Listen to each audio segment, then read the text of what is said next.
ఈరోజు అయితే నేను టమాటా చట్నీ ఎలా చేయాలో చూపిస్తానండి. అందుకోసం ముందుగా కడాయిలో ఆయిల్ వేసుకొని పచ్చిమిర్చి సన్నగా కట్ చేసుకొని వేసుకోవాలండి. తర్వాత కరివేపాకు వేసుకోవాలి. తర్వాత అండి సన్నగా కట్ చేసిన టమోటాలు వేసుకోవాలి. హై ఫ్లేమ్లో ఉడికించుకోండి, తొందరగా అయితే ఉడుకుతుంది. టమాటో చట్నీ చాలా అంటే చాలా టేస్టీగా ఉంటుందండి. బ్యాచిలర్స్ అయితే చాలా తొందరగా చేసుకోవచ్చు ఈ చట్నీ. తర్వాత సాల్ట్ కొంచెం మనకు రుచికి సరిపడా వేసుకోవాలండి.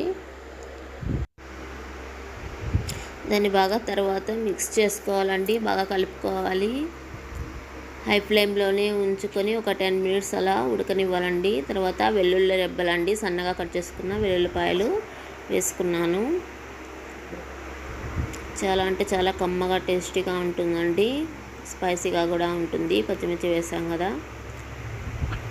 నా వీడియో కనుక మీకు నచ్చితే లైక్ చేసి ప్లీజ్ అండి మరిన్ని వీడియోస్ కోసం సబ్స్క్రైబ్ చేయండి.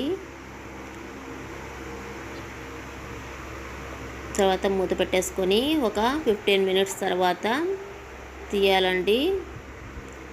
ఈ విధంగా అయితే మన టమాటా చట్నీ రెడీ అయింది.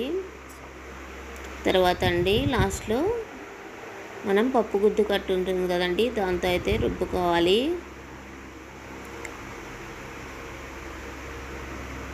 లైట్గా రుబ్బితే సరిపోతుందండి, టమాటాలు కదా స్మాష్ అయిపోతాయి.